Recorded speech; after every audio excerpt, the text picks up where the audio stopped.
Amém? Então, eu convido os irmãos a abrir as suas Bíblias no livro de Filipenses, capítulo 2, do versículo 5. Vamos estar fazendo a leitura do versículo 5 ao 11. Amém?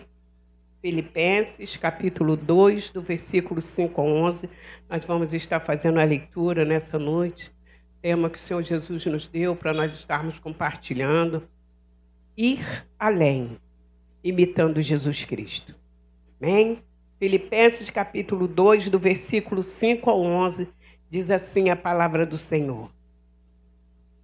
De sorte que haja em vós o mesmo sentimento que houve também em Cristo Jesus, que, sendo em forma de Deus, não teve por usurpação ser igual a Deus, mas aniquilou-se a si mesmo, tomando a forma de servo, fazendo-se semelhante aos homens, e achado na forma de homem, fazendo-se semelhante aos homens, e achado na forma de homem, humilhou-se a si mesmo, sendo obediente até a morte e morte de cruz, pelo que também Deus o exaltou soberanamente e lhe deu um nome que é sobre todo nome, para que ao nome de Jesus se dobre todos os joelhos dos que estão nos céus e na terra e debaixo da terra, e toda língua confesse que Jesus Cristo é o Senhor, para a glória de Deus Pai. Amém? Pode se assentar.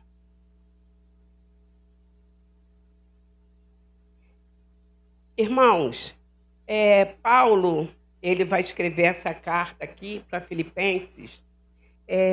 Estava vendo na igreja de Filipenses um problema de falta de unidade, né? Onde os irmãos, eles estavam pensando em si mesmos, pensando nos seus grupos, pensando nos seus partidos, ou seja, dentro da igreja estava havendo um conflito de relacionamentos.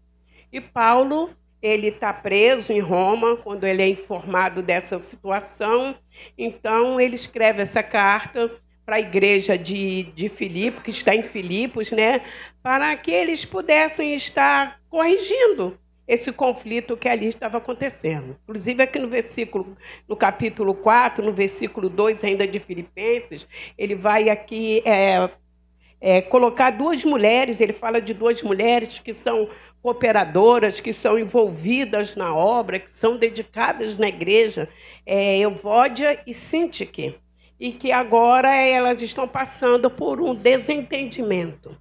A Bíblia em si, ela não narra detalhes sobre essa causa, dessa desavença, se é doutrinária, se é pessoal, enfim, mas indica que havia ali um conflito de uma falta de consenso, ou entre elas, ou até assim, elas estavam numa situação um pouco complicada, um pouco difícil, onde estava havendo essa situação, elas necessitavam reconciliar-se, para que elas beneficiassem não somente a elas, mas também a igreja, que, né, quando acontece alguma coisa desse tipo dentro da igreja, com certeza não envolve só quem está no meio do conflito, mas acaba envolvendo toda a igreja. E algo dessa forma estava acontecendo ali na igreja de Filipenses, em Filipo, na igreja de Filipo, e Paulo vai e escreve essa carta com a ideia de que o povo pudesse se recomeçar, se reorganizar, enfim, nessa situação.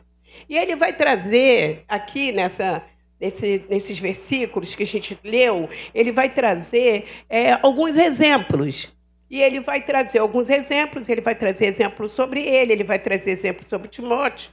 No capítulo 2, no versículo 17, ele vai trazer um exemplo sobre ele, né? Quando ele diz assim, e ainda que eu seja, ele está falando sobre ele aqui, no capítulo 2, versículo 17 de Filipenses.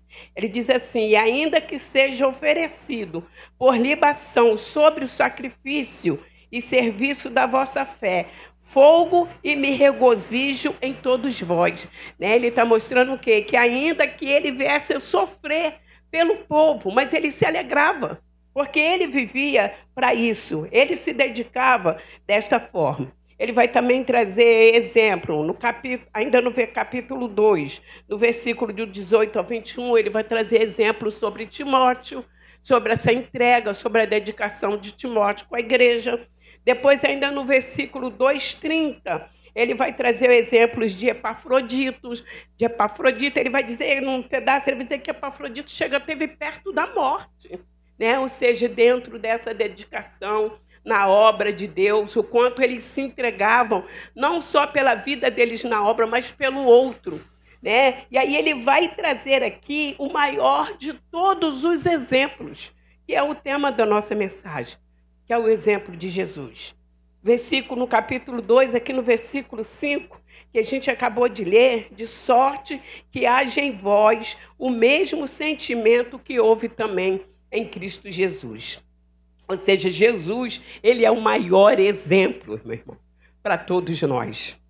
O maior exemplo de todos, né? Ele fala de Epafroditos, ele fala de coisa, mas ele mostra que Jesus, ele é o maior. E diz aqui, nós podemos observar nesses exemplos que ele dá, que são exemplos com uma postura de abnegação, né? Paulo mostra que ele se abnegando dele de coisas que ele gostaria pelo outro. Né? Ele mostra aqui na situação de Epafrodito a entrega dele pelo outro, a entrega de Timóteo pelo outro, e ele traz aqui Jesus, esse grande exemplo de autossacrifício. A igreja, meu irmão, ela necessita de pessoas com essa entrega. Na semana passada, no culto passado, o irmão estava até orando no final, e ele falou sobre a questão de ir além, o que estava faltando em nós, e me trazia o tempo todo a memória dessa mensagem que o Senhor tinha nos dado.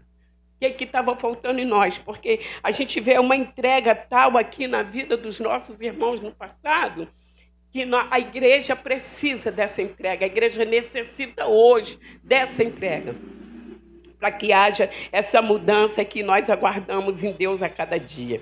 Então, ele vai trazer o maior exemplo, que é o de Jesus Cristo, quando ele fala aí no capítulo 2, versículo 5, né, que é essa postura que esses exemplos têm dessa abnegação, de autossacrifício, que foi de pensar primeiro no outro, antes de si próprio.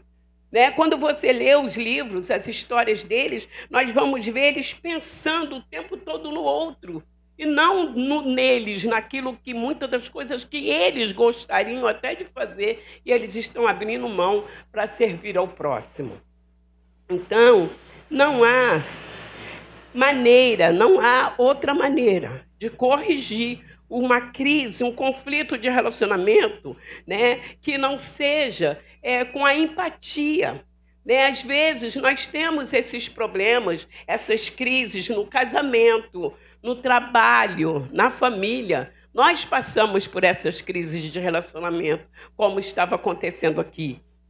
Mas não tem como, a não ser com sentimento de empatia, não tem como você corrigir uma situação dessa se você não se colocar no lugar do outro, para você tentar entender o outro, tentar viver o outro, praticar a palavra de Deus pensando no outro. E isso é o que estava acontecendo aqui. E Paulo, para ele lidar com essa questão, ele vai trazer para nós aqui esse que é o maior exemplo de todos, que é o de Jesus Cristo. Quando ele manda essa mensagem, que ele diz que nós temos que, versículo 5, que haja em nós o mesmo sentimento, esse sentimento de amor, de entrega, esse sentimento que Jesus teve pelo povo, que mesmo ele sendo zombado, mesmo ele sendo cuspido, mesmo ele sendo humilhado, imagina, meu irmão, a trajetória de Jesus, tudo que ele passa, e por tudo que ele passou, ele pensou no outro.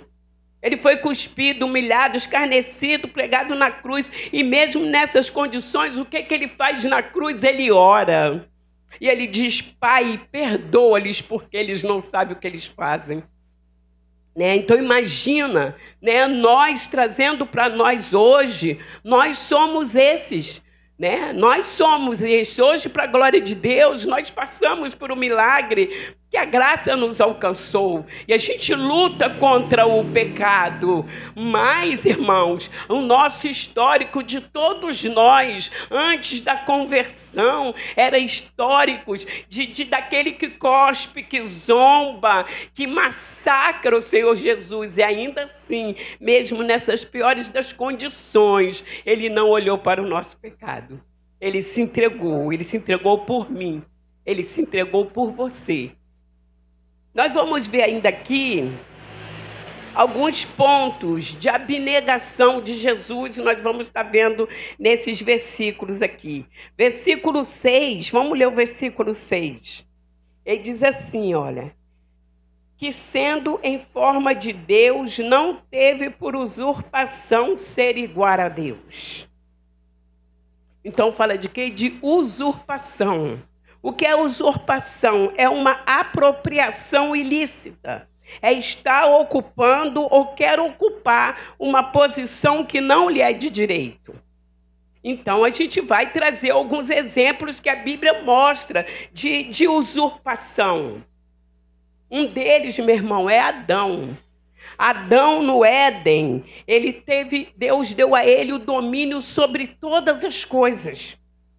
Toda a criação de Deus estava debaixo do domínio de Adão. E Adão não se contentou ser líder, e ele quis ser igual a Deus, quando ele come do fruto da árvore que não se era para comer. Gênesis capítulo 2, versículo 17, e capítulo 3, versículo 4, fala sobre isso. E um outro exemplo que a gente trouxe é o de Lúcifer.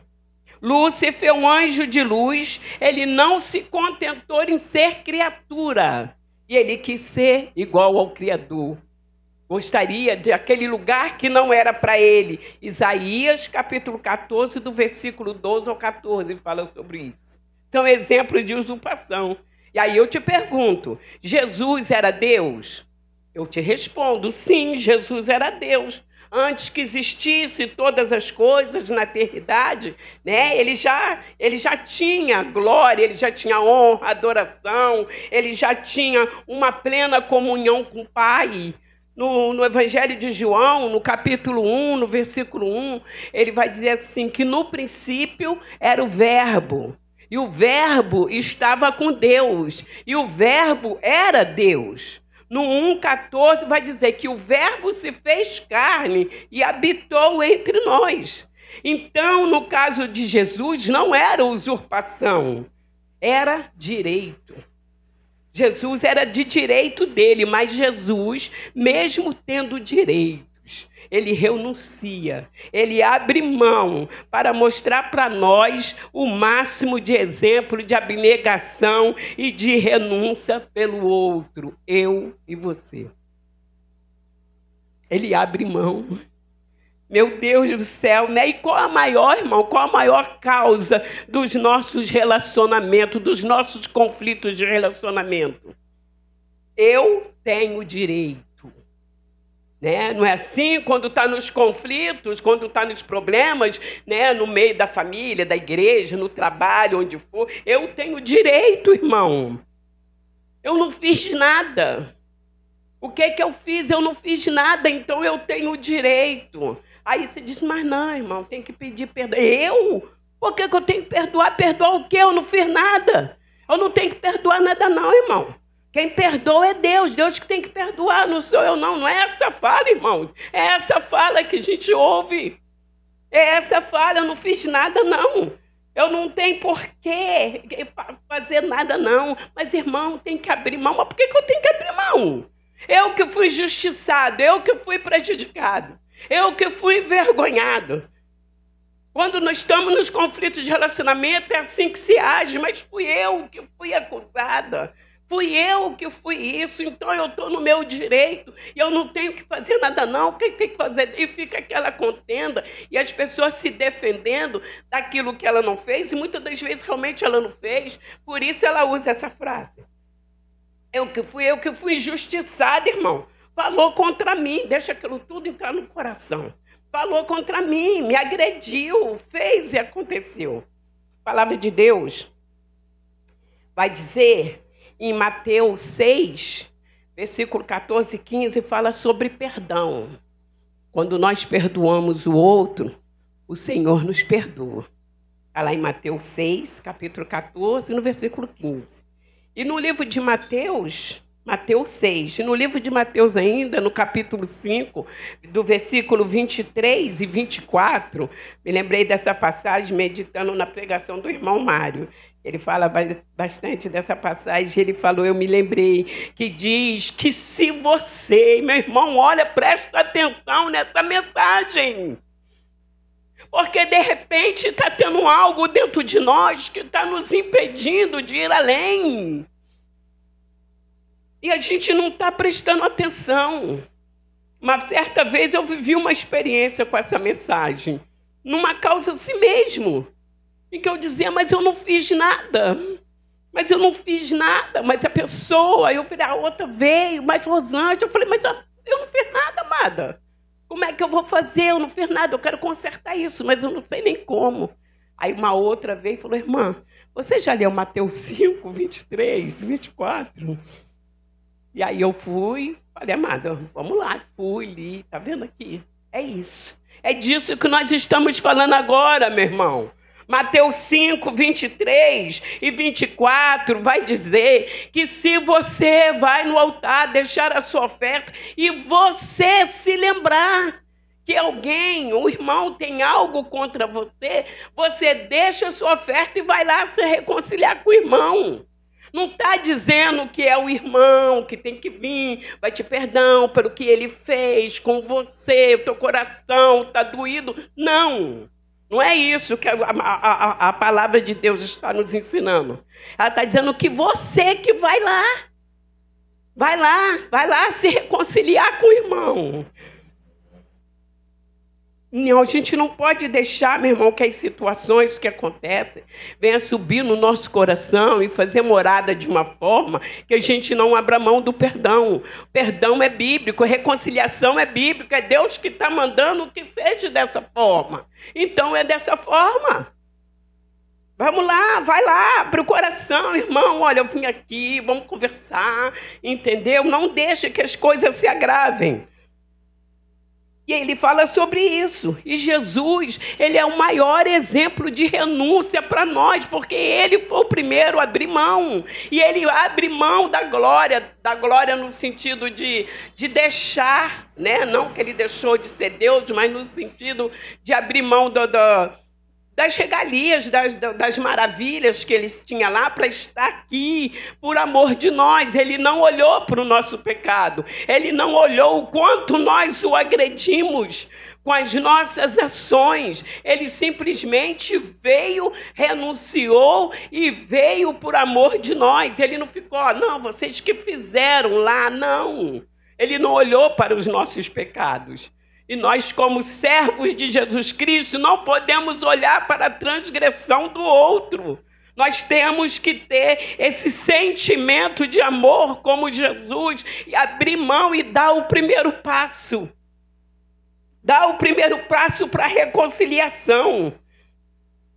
No versículo 7, vai dizer assim: mas aniquilou-se a si mesmo, tomando a forma de servo, fazendo-se semelhante aos homens. Observa, né, que Jesus aqui, ele se esvaziou, aniquilou, ele se aniquilou, está na minha, outras estão, ele se esvaziou, né? Ou seja, ele renunciou.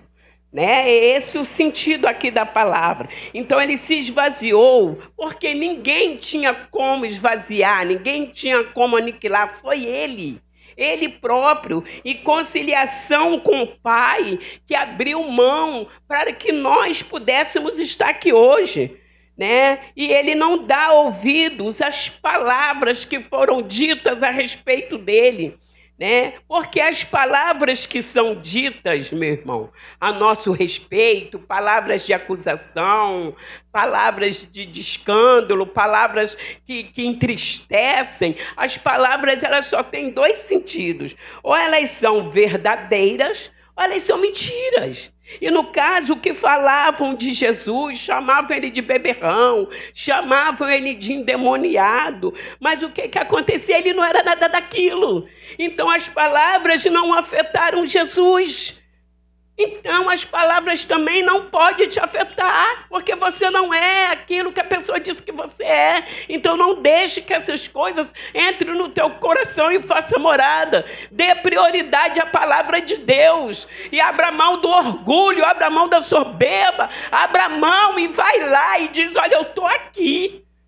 Vai lá reconciliar-se com o seu irmão, como diz as Santas Escrituras. Né? E aí ele mesmo se esvaziou em conformidade com o Pai, ele abriu mão, né? E aí eu te pergunto, ele abriu mão da divindade? Não, ele não abriu mão da divindade. Por quê? Porque ele nunca deixou de ser Deus. Porém, ele abriu mão de quê? Ele abriu mão dos privilégios. Ele abriu mão de estar na glória com os anjos sendo adorado, né? Os louvores, a adoração, os anjos servindo. Ele abriu mão por mim, que estava no mundo nas piores práticas, por você, para que hoje você pode abrir a sua boca e dizer: eu sou um milagre, usa-me, Senhor. Não foi o que nós acabamos de louvar? Usa-me, Senhor, eu sou o teu milagre. Então, que venhamos colocar em prática com detalhes do que a palavra de Deus nos ensina. Porque é fácil a gente pegar, colocar em prática aquilo que nos agrada. Glória a Deus e aleluia. Porque, na realidade, a gente já está fazendo. Ao visual, nós estamos fazendo. Nós estamos nas orações, nós estamos pregando o evangelho, nós estamos cuidando da igreja, nós estamos servindo. E lá, no profundo, lá dentro, nós estamos realmente fazendo como a palavra de Deus nos está mandando, porque aqui no Mateus 5, 23 e 24, ele manda a gente deixar a nossa oferta e ir lá. Ele está falando para mim, ele está falando para você. Para ir lá e reconciliar com o irmão. Ele está dizendo no Mateus 6 que é para a gente perdoar. Se a gente perdoar, o Senhor nos perdoa. É disso que ele está falando. Né? Então, ele se esvaziou, né? Ao ponto de ser santo, santo, santo, ele se fez pecado. Ao ponto de ser bendito eternamente, ele se fez maldito. Olha só, carregou sobre os seus ombros, sobre a cruz, os nossos pecados. Sendo rico, ele se fez pobre. 2 Coríntios 8, 9 fala sobre isso. Ou seja, ele se submeteu plenamente. Meu Deus do céu, irmãos. A gente precisa entender essas coisas para que a gente possa ir além.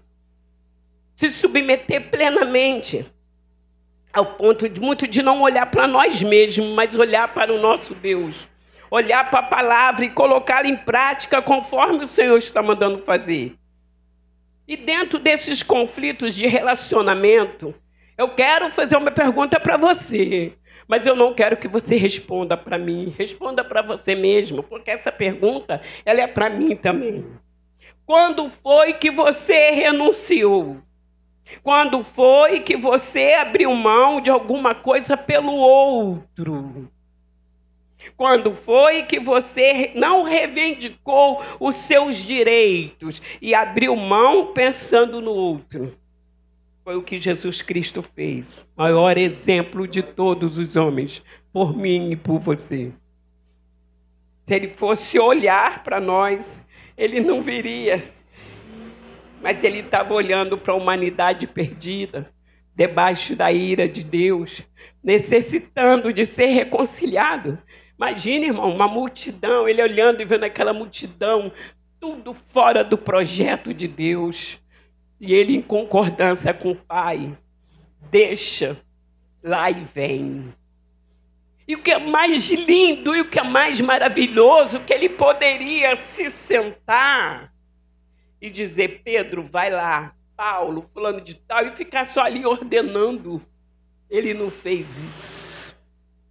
Ele não fez isso, ele veio servindo de exemplo. Ele colocou a própria vida e mostrou para nós que, como ele foi até a cruz, nós podemos também. Nossos irmãos, teve irmão que chegou ao ponto de ir na cruz, me crucifica de cabeça para baixo. Não sou digno de morrer como meu Senhor. Meu Deus. O que é que esses homens alcançaram, meus irmãos? Porque nós precisamos alcançar isso. O que é que eles alcançaram para chegar a esse ponto? No versículo 7, ele ainda vai dizer que ele assumiu a forma de servo. Ele assumiu a forma de servo. E aí, a gente estava observando o Êxodo 21, versículos 5 e 6, e Deuteronômio, capítulo 15, versículo 16 e 17, que vai falar sobre o servo da orelha furada. O servo da orelha furada, ele era propriedade exclusiva do senhor dele. Tinha lá uma dívida, ia pagar, ia como servo, ficaria ali 6 anos, e ao término dos 6 anos, esse servo, ele poderia sair dali e ir embora. Mas aquele servo amava o seu senhor, ele amava, ele queria ficar ali, ele não queria ir embora, ele não queria carta de alforria, ele não queria ser livre, ele queria ficar com o senhor dele. Aí o senhor ia lá, levava ele diante do juiz, depois ele levava na porta lá e furava a orelha dele com cutelo. Um tipo de um furador e furava a orelha dele. E aquela marca naquela orelha era um símbolo de que ele amava aquele senhor, que ele era uma propriedade daquele senhor, que ele não queria sair dali. Eu me lembrei da Léa Mendonça, tem um louvor, que ela fala, como servo de orelha furada, que renunciou sua liberdade para servir somente ao seu Senhor. Assim fiz eu, quando abri mão dos meus sonhos para ser só uma voz. Lindo, né? É isso, irmão. É isso, foi isso que Jesus fez. Ele abriu mão para ser um servo. E ele fala na palavra dele que ele não veio para servir. Ele não veio para ser servido. Ele veio para servir. E é isso, na 1 Pedro ele fala que nós somos a geração eleita, sacerdócio santo, propriedade exclusiva de Deus. Então a gente tem que agir mesmo como um servo de orelha furada e se entregar realmente e dizer, Senhor, eu estou aqui, eu quero ficar, eu quero te servir, me ajuda, que as suas marcas se revelem em mim, Senhor. Numa entrega plena, meu irmão. Numa entrega plena. Para a gente poder alcançar. É isso que eu fico observando. O que esses homens alcançaram desse jeito para fazer essa diferença tal na geração deles. E eles, Deus tratando, Deus falando, lidando com eles. E eles ali, as maravilhas extraordinárias acontecendo. E eles ali, pelo evangelho, vivendo a palavra, ao ponto que tinha que negar o nome, eles não negavam, passavam por cada processo, irmão. As palavras malditas que diziam contra eles, não entrava no coração deles, não. Mas falou, muito pelo contrário. Tem uma passagem bíblica que diz que eles iam, onde eles estavam, eles eram açoitados, sofriam. Quando eles voltavam alegres. Nós apanhamos, nós sofremos por causa do nome do nosso Senhor. Meu irmão, e aí a gente ouve uma palavrinha e está com aquilo tudo dentro do coração, não deixando, que muitas das vezes é um impedimento na nossa vida, para que a gente, se liberte de uma vez por todas e se entregue ao reino do nosso Deus com plena vontade, com pleno desejo de observar cada detalhe e colocar em prática. Então se submeta plenamente. Porque se na verdade, irmão, nós seguíssemos exemplos de Cristo Jesus, nós não teríamos tanto problemas interpessoais. Seriam resolvidos. A vaidade, a altivez, o autoritarismo, a soberba, o egoísmo estariam fora de cena e a humildade estaria reinando e o nome do Senhor Jesus sendo glorificado. Vamos ver ainda mais um ponto no versículo 8, que diz que ele tornou-se obediente até a morte e morte de cruz. A gente sabe, né, pelas Santas Escrituras, que era uma morte maldita. A penalidade dessa morte de cruz era para a pior classe de gente. Jesus, quando ele vem ao mundo, ele já vem com essa consciência. Ele já vem com a certeza, sabendo que ele iria morrer. Ele já vem, ele mesmo vai profetizar e falar sobre a trajetória do que ele iria passar, né? Então, ele sofre essa morte dolorosíssima. Saiu. E maldita, saiu, glória a Deus. Porque nesse momento que ele está passando por essa situação, meu irmão, ele estava exatamente no seu e no meu lugar. No meu e no seu lugar. Para satisfazer a justiça, para nos libertar, para nos salvar, para nos fazer novas criaturas. Cristo Jesus, ou seja, a cruz seria a libertação do seu povo. Era necessário que ele fosse até a cruz, morresse e ressuscitasse ao terceiro dia para que nós estivéssemos aqui. E quando ele vem, ele já tinha consciência de tudo isso. E nem assim, ele abriu mão e veio. Por mim, por você, por nós. Jesus é o maior exemplo de abnegação e de renúncia pelo povo. E é esse exemplo que ele deixa para a sua igreja. A igreja de Jesus Cristo, ela tem uma missão na face da terra, que é o resgate de almas. Se o nosso coração ficar cheio de dúvidas, cheio de incerteza, cheio de coisa contra o outro, como é que a gente vai falar com ele? Como é que a gente vai pregar se o nosso coração está endurecido? Como é que a gente vai pregar se a gente estiver cheio de soberba, cheio de altivez? Como é que a gente vai pregar para esse povo e levar essa palavra gloriosa, se é isso que a igreja almeja? Como igreja de Jesus Cristo, irmãos, nós não temos outra coisa nessa terra a não ser a pregação do Evangelho, que é a que liberta, que é a que transforma vidas. Essa missão é minha, essa missão é sua, essa missão é nossa. Então nós precisamos nos entregar plenamente. Plenamente, nós precisamos estar limpos, renovados, transformados, para que a gente possa estar levando a outra palavra de Deus. Que diante do nome de Jesus Cristo, né, a gente possa estar nos humilhando, entregando esse Deus. Versículo 9, ele vai dizer que Deus o exaltou sobremaneira. Jesus foi exaltado a uma posição mais elevada, ao máximo de uma exaltação é que Jesus foi exaltado. Ele se esvaziou e o Pai o exaltou. Assim é conosco, meu irmão. Precisamos nos esvaziar dessas coisas que estão lá dentro, que estão sendo impedimento para que a gente possa ir além.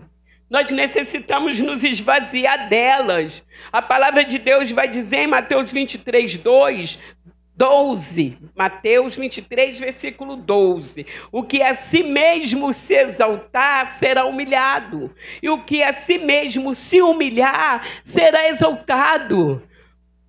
Então nós temos que nos humilhar debaixo da potente mão de Deus. 1 Pedro 5, 6. Humilhai-vos, pois, debaixo da potente mão de Deus, que a vosso tempo vos exalta. Você será glorificado um dia, mas é um dia, hoje, vivo aqui na terra, é para prestar serviço como igreja, alcançando almas para o reino de Deus. A exaltação virá, O Senhor nos exalta, o Senhor nos ajuda, o Senhor nos livra, o Senhor cuida de nós. E aí eu fico perguntando o que os nossos irmãos alcançaram, que nós necessitamos alcançar, para que possamos ir além. Então, né, que diante do nome de Jesus, que ele vai dizer também, né, que todos os joelhos se dobrem, os anjos, os demônios, os homens, todos. Tudo está debaixo do domínio de Jesus Cristo. Não temas, o Senhor disse para os teus servos dele, não temas, porque eu sou contigo, não te assombres, porque eu sou o teu Deus. Não deixe que palavras entrem no teu coração e fica sofrendo. Ai, meu Deus, falou. Vai lá, procura e fala, e estou aqui, vim aqui. É a palavra de Deus que está mandando a igreja dele fazer isso. Não é um pedido, não, é uma ordenança. Vai lá, reconcilia-te com teu irmão. Vai lá, em nome de Jesus. Né? E que todo joelho se dobra acima desse nome, que é o nome de Jesus, que é acima de todo nome. Meus irmãos, eu estava observando, já a gente já vai terminar, algumas reações dos nossos irmãos no passado. No livro de Atos, no capítulo 7, no versículo 60, diz assim: e pondo-se de joelhos, clamou com grande voz: Senhor, não lhes impute este pecado. Quem disse essa frase foi o nosso irmão Estevão. O nosso irmão Estevão, diácono, debaixo de pedras, meu irmão. Nós não chegamos em nada. O que é que nós passamos algum dia ainda nessa vida? A Bíblia vai mostrar, não tinha acusação justa sobre ele para poder matá-lo, não. Ele só pregava o evangelho, como você, como eu. Ele era um pregador do evangelho. Mentiram contra ele, criaram situações contra ele, incentivaram, induziram o povo contra ele. E depois de uma pregação gloriosa, maravilhosa, o que fizeram? Apedrejaram aquele homem até a morte. A palavra de Deus vai dizer que ele vê os céus abertos. E na oração ele fala: Senhor, não lhes impute esse pecado. Ele não estava olhando para aqueles que o acusavam, ele estava olhando para o Senhor, que manda que a gente tem que perdoar, que manda que a gente tem que orar, que entendeu que aqueles homens que estavam fazendo aquilo não eram pessoas convertidas em Cristo Jesus, porque senão elas não estariam cometendo aquele ato. Muito pelo contrário, elas precisavam do Senhor. E ele vai e ora: Senhor, não lhes impute esse pecado. Debaixo de pedras, é o nosso irmão diácono Estevão. Teve um outro homem em Gálatas 2:20, ele diz assim: não vivo mais eu, mas Cristo vive em mim. E a vida que agora eu vivo na carne, vivo-a na fé do Filho de Deus, o qual me amou e a si mesmo se entregou por mim. Essa frase, entre muitas maravilhosas que ele disse, foi o nosso irmão Paulo, de Tarso. Ele era de Tarso, né? Um evangelista, missionário, servo, ao ponto, o homem chegou ao ponto de se fazer eunuco. Meu irmão, o homem, quando ele está na sua idade, ele sonha em casar, em construir uma família, em ter filhos, né? Mas esse daqui não. Porque a palavra dizia: importa que ele vai padecer pelo meu nome. Então, se eu vou padecer pelo nome dele, então eu vou padecer sozinho. Vai ser eu e o meu Senhor. Abriu mão, se fez eunuco. O que era ser eunuco? Tem uma passagem na Bíblia que diz que alguns eram eunuco de nascença, outros foram eunuco pelos homens e outros se fizeram eunuco. O eunuco de nascença é aquele que vai nascer sem as partes genitais masculinas. Os que se foram feitos pelos homens são aqueles, trabalhavam no harém, aquela coisa toda, então eles eram capados. E os que se fizeram como Paulo, ele simplesmente renunciou. Ah, mas não pode casar, não. É disso que eu estou falando. O casamento é uma bênção de Deus. Deus disse que seria assim. Mas ele, pela dedicação, pelo tamanho da obra, por tudo que ele ia passar, pela dificuldade da época, o que ele diz? Eu não vou me casar. Eu vou ficar livre para servir ao meu Senhor. Por quê? Porque com família, vocês têm família, têm filhos, tudo mais, sabe que é um pouco mais difícil. E para passar certas situações, né, com os filhos é mais difícil. Você vai ter que abrir mão de alguma coisa, porque tem criança no meio, enfim. E ele vai e se faz eunuco pelo reino, pela obra de Deus, pelo outro. Irmãos, meu Deus, isso é muito glorioso. E aí eu fico perguntando o que eles alcançaram da parte de Deus para poder chegar a esses pontos. E quando a gente lê a história desses homens, a gente vê Deus ali operando com eles, tratando, falando, cuidando deles, o tempo todo ali presente. E tratando com ele maravilhas extraordinárias na vida desses irmãos para alcançar o próximo. João, a gente já está terminando, tá bom, irmãos? João, no capítulo 1, versículo 23, ele vai falar de um outro irmão, que diz assim, perguntaram para ele, quem você é? Você é profeta? Você... E ele vai dizer assim, eu sou a voz do que clama no deserto, endireitai o caminho do Senhor. Ele cita Isaías 40, versículo 3. Quem era esse irmão? Esse irmão era o João. Chamavam ele de João Batista, porque ele pregava, ele batizava por lá pelos bordos dos rios. Irmão João Batista, ele era um filho de sacerdote.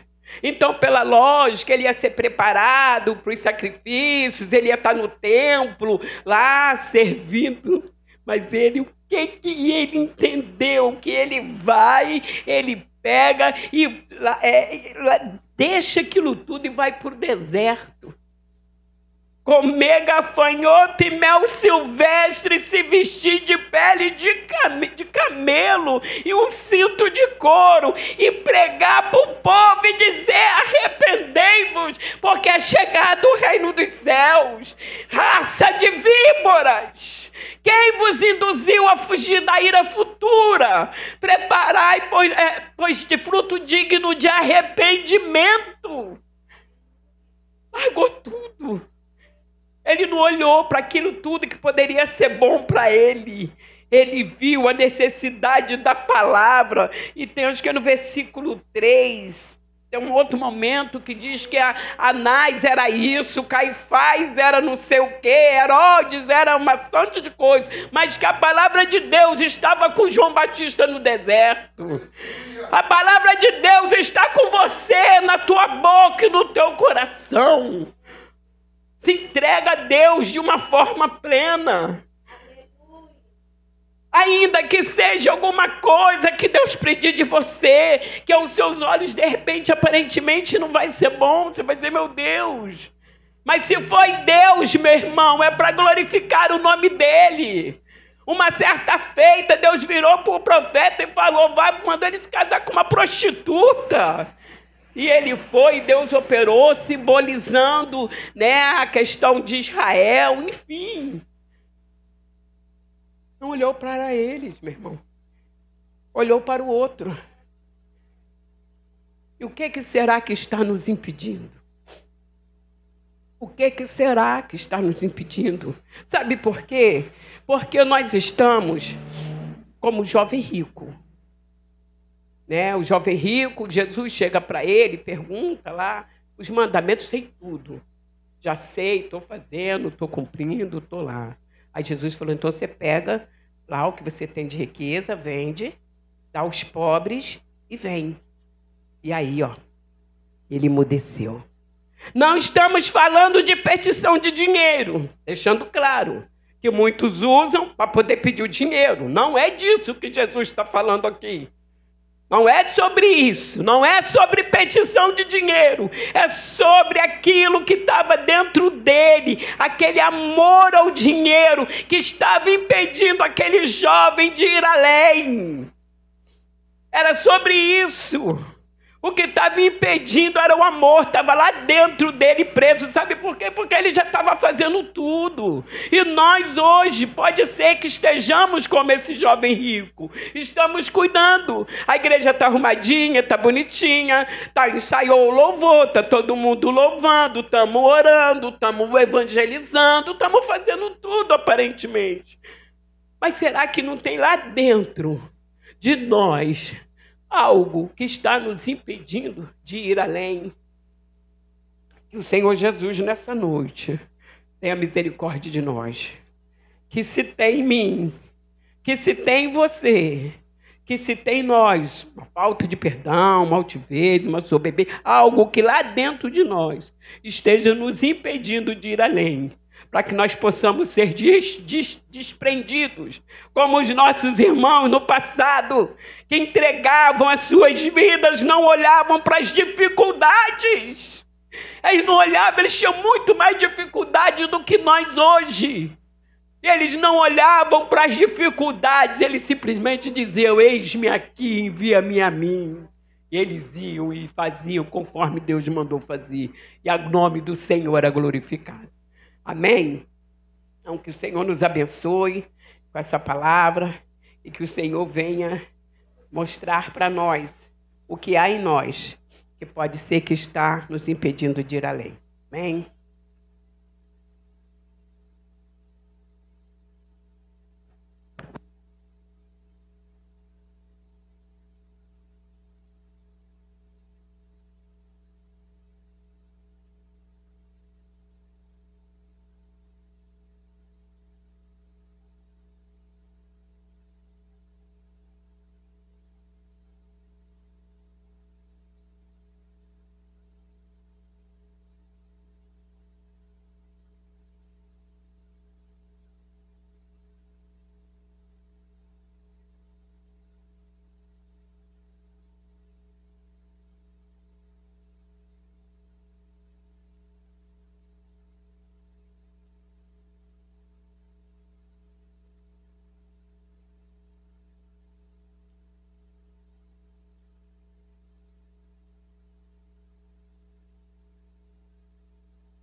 Aumentem o jejum e encarecidamente eu peço, aumentem a oração por mim. Porque haverá algumas mudanças no ministério diante daquilo que Deus tem nos direcionado a fazer. E Deus me autorizou a fazer o que a gente vai fazer há meses atrás. Quando eu orava e falava: Senhor, olha tudo isso acontecendo. Eu tenho vontade de fazer isso, tenho vontade de fazer aquilo, mas eu não posso fazer só pela minha vontade. Boa vontade por boa vontade, usar, meteu a mão na arca e foi fulminado. Mas, Senhor, essa foi a minha oração. E, irmãos, quando a gente ora e Deus está no negócio, Ele responde. Senhor, a Tua palavra, disse eu, ela me dói nos ossos. Eu estava repetindo Jeremias. E ela é como um fogo no meu coração. Estávamos em um culto. No final do culto, uma irmã chegou e falou: tive uma visão. Eu via os teus ossos serem eletrocutados. E eu vi um fogo no teu coração. E o Senhor te dava autorização para fazer aquilo que você tem orado. Então haverá mudanças. Não estou falando de mudanças internas, mudança de espaço, não estou falando disso. Eu estou falando de algumas ações que o ministério terá. E serão ações necessárias e impactantes, porque nós temos que ir além. Essa igreja ela não foi levantada para dar resposta para ninguém. Essa igreja não foi levantada para ficarmos no raso. Foi levantada para irmos além. Amém? Então vamos ficar de pé. Eu quero louvar, eu sei que a gente está um pouquinho avançado, mas eu quero louvar mais um louvor. Pode vir, Pedro. Número 31.